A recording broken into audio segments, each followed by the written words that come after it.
Right. Well, good evening and welcome. Yeah, John is here. That's good. Restart Sailing show number 40, I think it isn't it, John? That's sort of... Yeah, it's amazing how it's cracked on. Seems a tiny little bit of a echo in the background. Not quite sure what that is, but hopefully everything else is all sounding good. So we've got our usual rundown of what's happening with the pandemic, because although things are much better, it's certainly not over. Yes, well, I Very think that's the special important thing. guest, Yeah, yep. We'll very cover that special later. guest, Tom from the I'm going to say it wrong. iQFoil, previously RSX Olympian, and then finally going to have a little bit in the coaching section about how you can concrete your training gains, how you can make those training gains permanent. Yeah. So yeah, if we have a little look at the current situation in the UK, Yeah. we continue to have a bit of a plateau with the number of cases. And the same, sadly, with the number of deaths. Although there seems to be quite a lot of good news coming through. A lot of people have had the opportunity to have their booster, their third vaccine. And my mum, who I won't embarrass by saying her age, had 3 jabs and then caught COVID and actually has recovered very well. But that was quite a Wow. scary time. Was that after the third jab, John? Or... After the third jab, yeah, Wow. and I just can't help but think it may have been a very different situation if she had had it before having any of the vaccines. And there was some breaking news today about some medication which is coming out in the UK to treat COVID. So hopefully we're not going to have any more of the really negative effects going on, and we can all keep on sailing. But at the same time, it is worth realizing that we're not quite out of the woods yet. Yes, I think it's adapting, but hopefully life is some sort of normal, isn't it? Yeah, I think you can fill your calendar with a lot more confidence. But if nothing else than weather forecasts, it's probably still worth booking free cancellation accommodation.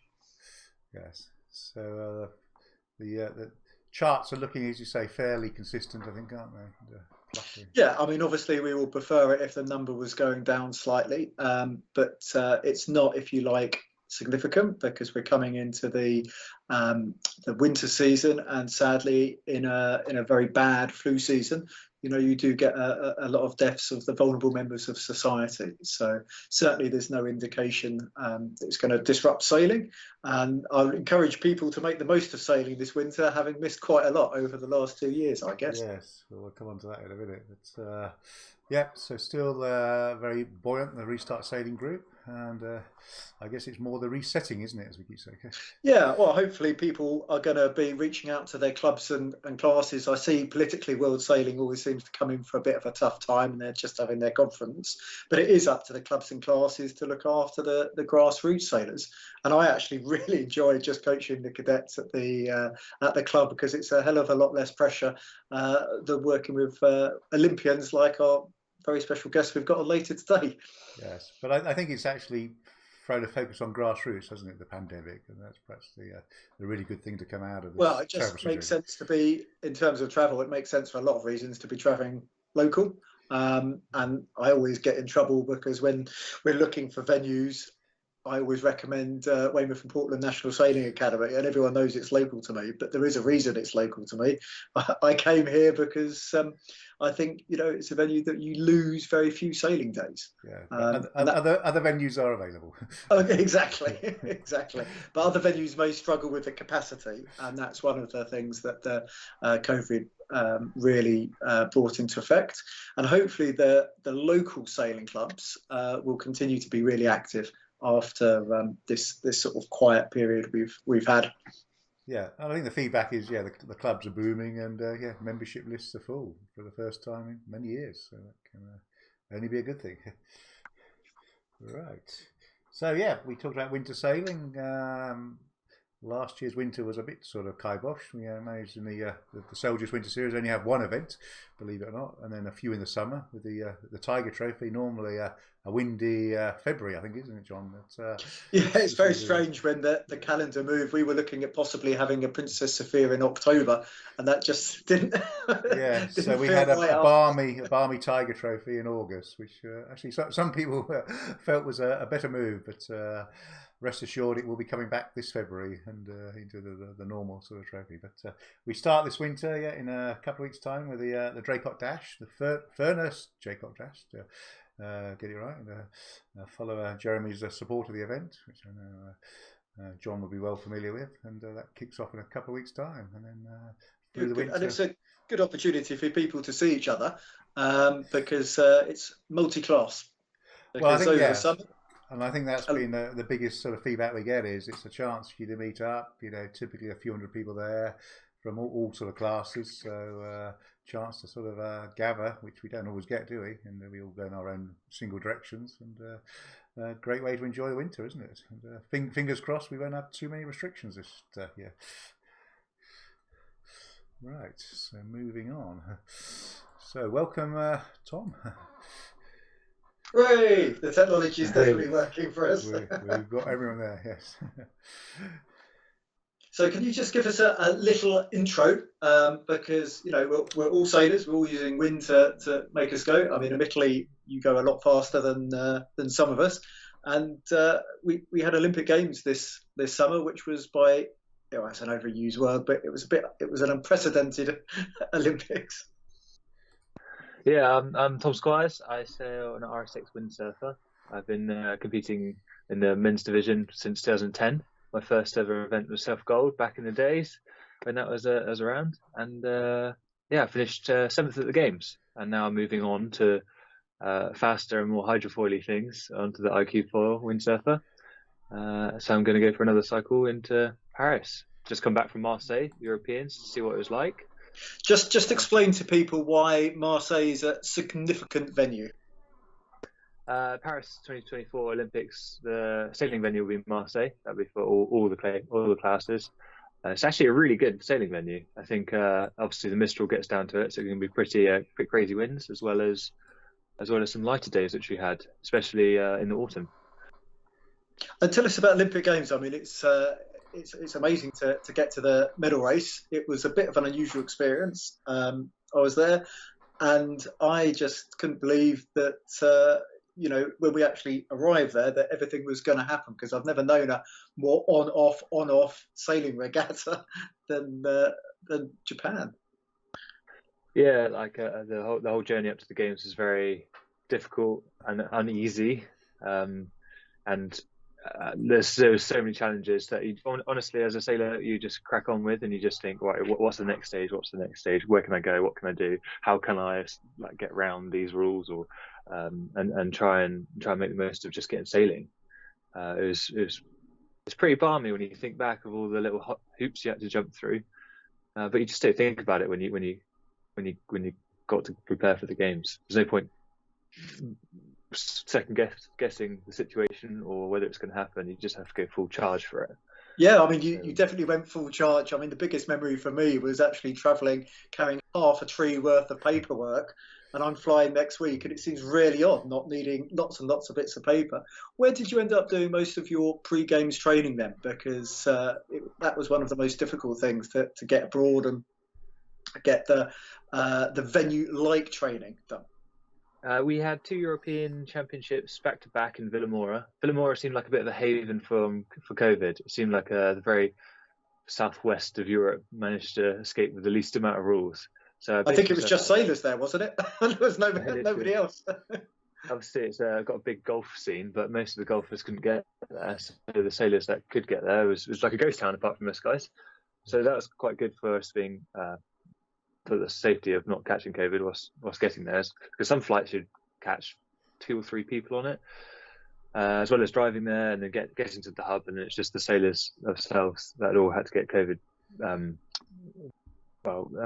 certificates to just sail there. So it really felt like a safe place, and the sailing was great. It was we had a lot of mushy onshore conditions, which is just like Japan.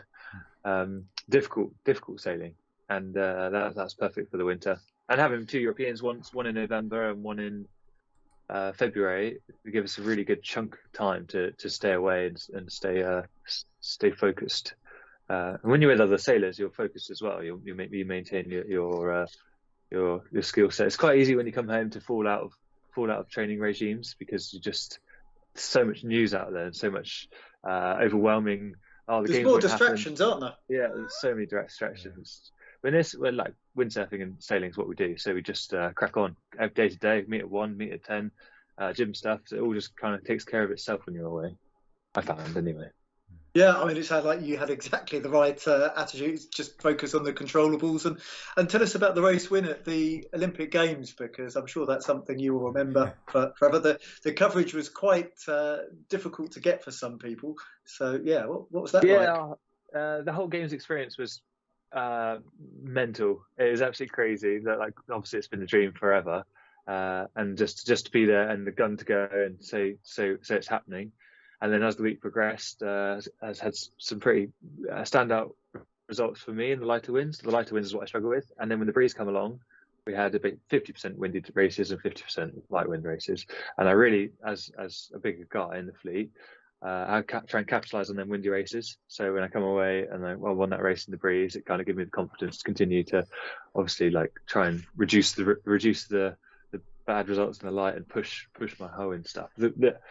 To win a race Olympics was really special. Yeah, it's it's pretty cool. Yeah, I could see the emotion is definitely still there, and that will stay forever, I think. So the next project, for people who don't know what I'm going to get it right, iQFoil and how that works, and also about the cycle, because it's really short now, isn't it? Yeah, 3 years. 3 years still sounds like quite a long time after the games, but then actually you're like, well, I've got 2 years until trials, if it's a late trials, and then I need to obviously get to grips with this iQFoil, which is taking over from the RSX. The other lads in the British sailing team, there's Matt Barton, who finished second at the Worlds, and in the top 8, I think top 8 or not, top 9, there was 4 British windsurfers, 4 guys. So there's a good squad going already. Yeah.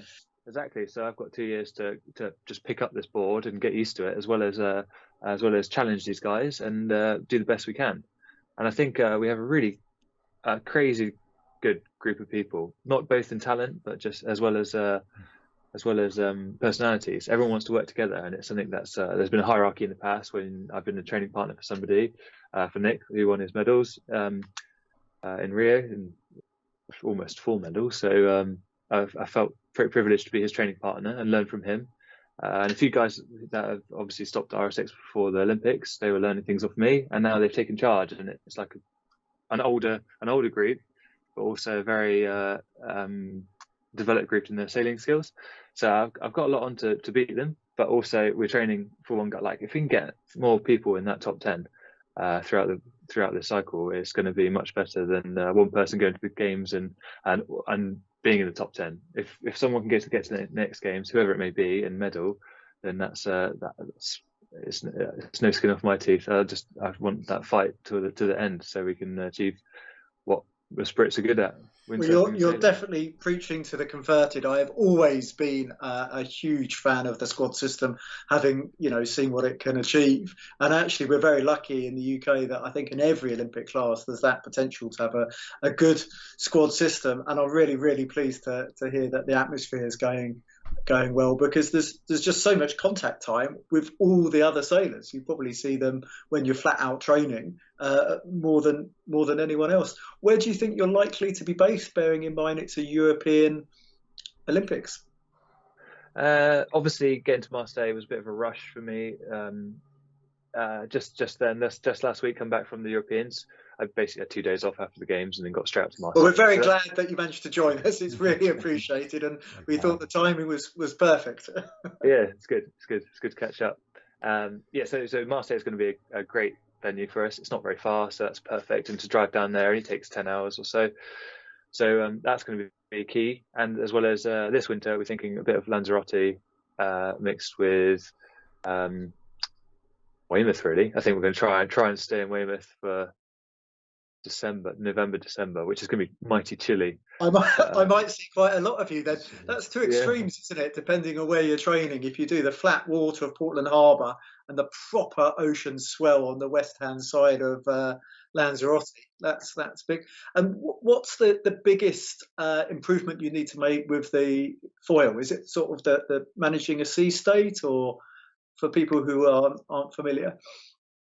Yeah, obviously a hydrofoil is really difficult on a windsurfer to keep in the water, as I'm finding as a beginner right now, and going to my first Europeans. I feel like a kid saying that. That's good. It keeps the enthusiasm. It's just radiating out of you. You don't even have to change discipline, and you get a completely new class. Yeah, it's exciting. Like learning steps are so much bigger.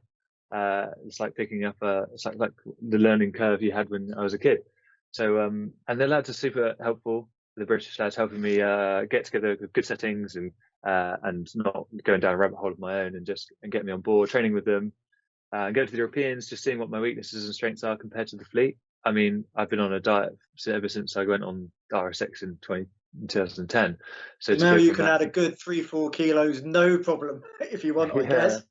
So the iQFoil, you're talking, so for the games I was around 76, 77 kilos, and for the iQFoil, it seems like the bigger you are, the better.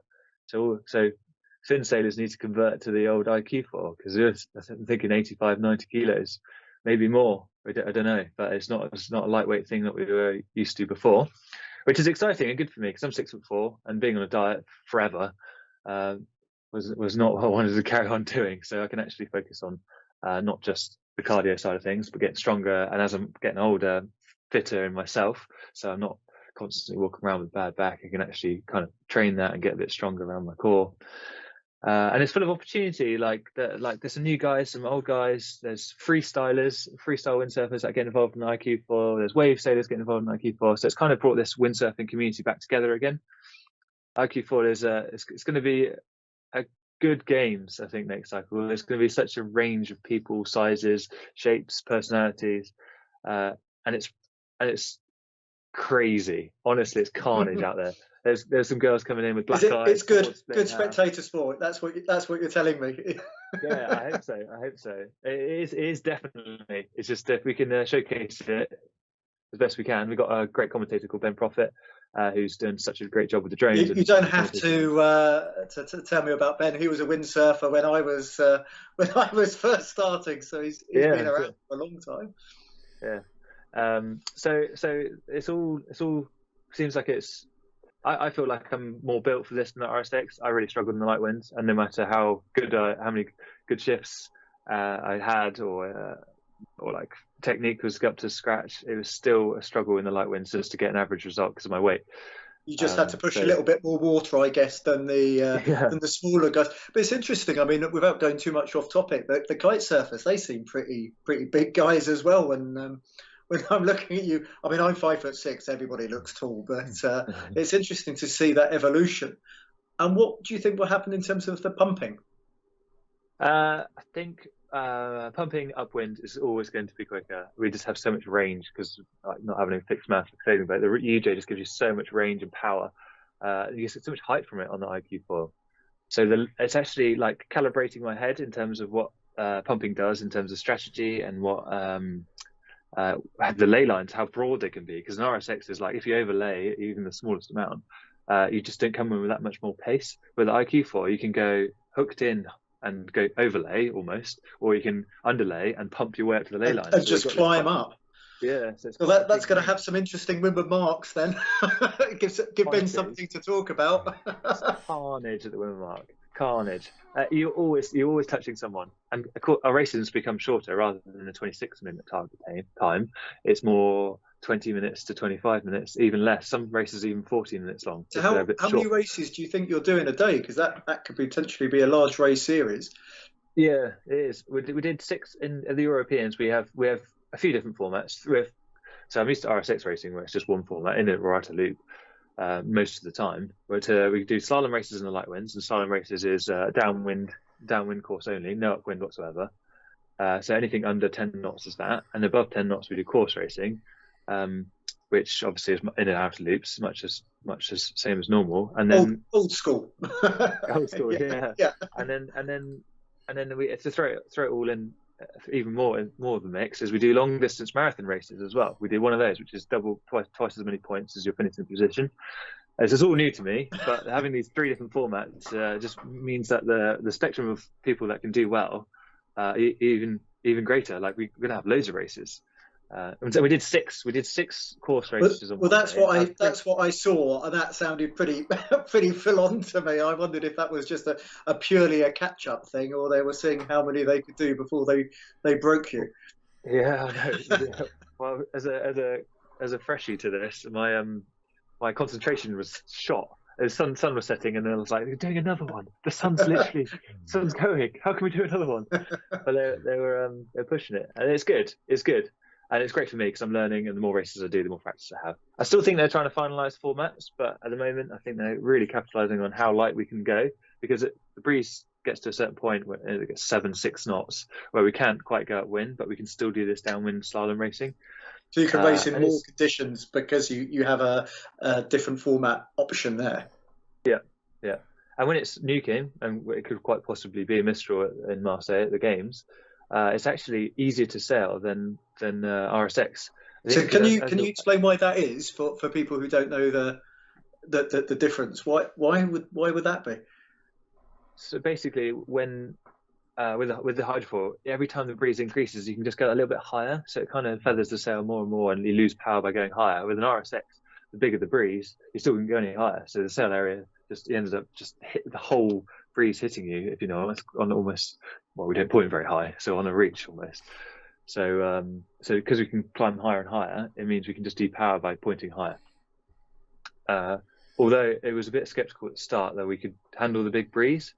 So at the Olympics, if there's a really breezy race, you can put a fin on, but everyone's realised that the fin isn't as quick and actually more powerful. So we just stick with the hydrofoil. I think to propose that iQFoil class as an Olympic class, they tried to add the fin, so it's just a normal windsurfing board, surface planing. But the hydrofoil is so much quicker, so much more efficient in every wind condition. So that's going to be scrapped, I think. Well, that sounds a done deal to me. So I guess it's the same. You get a much smaller tacking angle when it's really windy if you're going higher. Is it the same downwind? You just get lower and lower and lower and lower the windier it gets? Yeah, that's it. And as an amateur like I am at the Europeans, I was going much lower than everyone else because I didn't want to. I'm still not ready for the speed that it can deliver. That's pretty scary stuff. Yeah. So what do you think is the biggest thing you need to work on, or what's the thing you're most looking forward to improving? Because it's a new challenge, and obviously everybody wants to get better at everything. But what's the sort of breakthrough you'd like to make in this winter? Board skills, boat skills, and calibration of what, because you're traveling so much faster through the breeze, like how many, by the time you think about tack, you're on a knock, going upwind, and you're like, all right, okay, it's not, I'll tack. But almost, you're sailing so fast through the breeze, you end up on a knock, and then by the time you thought about tacking, you haven't tacked on that knock straight away, almost before it's happened, then you're on the left again. So the calibration in my head, as well as like when I go for a tack, you carry a lot more momentum until the hydrofoil loses power, so you drift through the gust. So I start tacking in the gust to get power on the exit, because I'm just so much more efficient if you're in more breeze out of a tack. You end up shooting through the gust and coming into the lull behind it. so I'm like, so in my head I'm like, okay, the gust is coming down, I need to tack into and out of before that gust hits me. So you've got a massive closing speed for the gust. If you're going really fast and it's a really windy day and the gust is coming really fast, yeah, you have to preempt, I guess. Yeah, a little bit. You just have to look a little bit further up course, I think, as you're starting to attack. It's all quite new, so I'm getting there with it. But if I can come away this winter going, I'm pretty solid. I've just sorted that out in my head, especially the ley lines as well. Having that broad angle of being able to pump up to the mark if you're underlaid, it's going to be the fastest move. So if I can just always creep on that inside of everybody, you're going to take boards there. There's so many people as well, so. RSX in the last year, obviously the only people on the RSX would be the guys that go to the games. So you're racing 20 people, dueling all the way up to the games. Whereas this is like, I think there's 140 men. Has it brought new people? Has it literally brought new people into the Olympic discipline? from other areas of windsurfing, and it's actually new people. Brilliant. Yeah, and everyone was worried about the safety of like younger guys getting into hydrofoiling. Well, they're already better than us. They did, learn so quickly. And getting beaten by some very young guys, which is cool to see. You know, like the excitement I had when I first stepped on RS6 from the Techno was pretty special because RS6 was new then. To now, for the kids to be super excited about hydrofoiling, super excited about iQFoil, that's exactly what I care about, because I've only got a couple more years left. Whereas these kids, if they didn't enjoy or feel safe doing hydrofoil windsurfing, then it's a no-go. So I'm really excited that they're excited.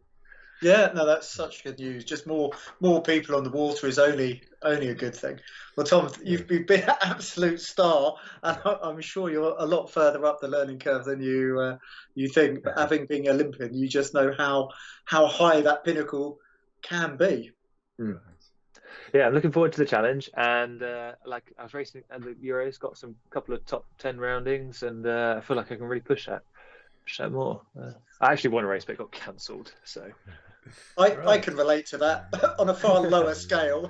I won a race at the inlands, which gusted 40 knots, and I got all the way to the bottom of Rutland to find that it had been cancelled. It takes us a very long time to get back. Oh, the hike master. Yeah, right. But Tom, you've been an absolute star. Sorry, I think you've already disappeared from the script. Moving on to coaching, I think, yes. Yeah, but the tuning guides and playbooks, and I should probably have altered this because you can see just how long ago this was, but this was literally what I was doing when I was campaigning, just producing a little spreadsheet every day, so that when you made gains, in terms of rig development, you knew, what setting was fast, so that in similar conditions you could replicate it. Because memory is a funny thing, and it's not perfect. And I'm a big believer, especially the older I get, in writing things down. So the tuning guides, so you knew, flat water, certain conditions, this was fast. And then playbooks, which I assume is something all the BST will be working on, or probably have been for a number of years, is learning about the venue. So learning about Marseille, and what works in particular wind strengths and particular wind directions. So it's just another 5 minutes at the end of your day to keep a good notebook. And now, we've all got smartphones, tablets, laptops. It's so easy to record this stuff. And that way, any gains you've made, you can make them permanent, because you can always go back and you can always look and see what you did before, especially with those venues. And again, I am biased, like Portland Harbour, that you may be returning to again and again and again. And that's it. It's something I see that crosses a lot of classes. Without stitching myself up, have you done something like this, Tom? Or you don't have to say yes if you haven't, but I do, and I always have done. And I see a lot of people don't. They must have an incredible memory. But I don't think anybody's got a memory good enough to remember every single hour of every single training session they ever did. No, and I really value that. I think it's super important. And I probably walk around like I'm a bit loose and don't give a crap, but I really do write stuff down and make sure my settings are right every time I go sailing, and just try and think of them key things that make a difference. And that's the whole reason, like the confidence I have with my notebook allows me to, at the trials, really high pressure things, I just fall back onto what I know, and there we go. Yeah, no, I mean, it's the psychological part of to go back and be confident. So yeah, that's the top tip for today. And then next month we're to the RS Aero with Tim, and you'll notice that we've got a slight stagger between when we're broadcasting live on Facebook and when it's coming out on YouTube, just so if John has internet problems, there's no panic to get everything out for 9 o'clock. And you can see both of them. They're there on Internet Forever. And just again, a very big thanks to Tom, and really best of luck with your campaign. I'm sure a lot of us are going to be following. Fascinating. Thank you. Okay, good night. We'll see everyone in about a month's time, and if not, on the water before then.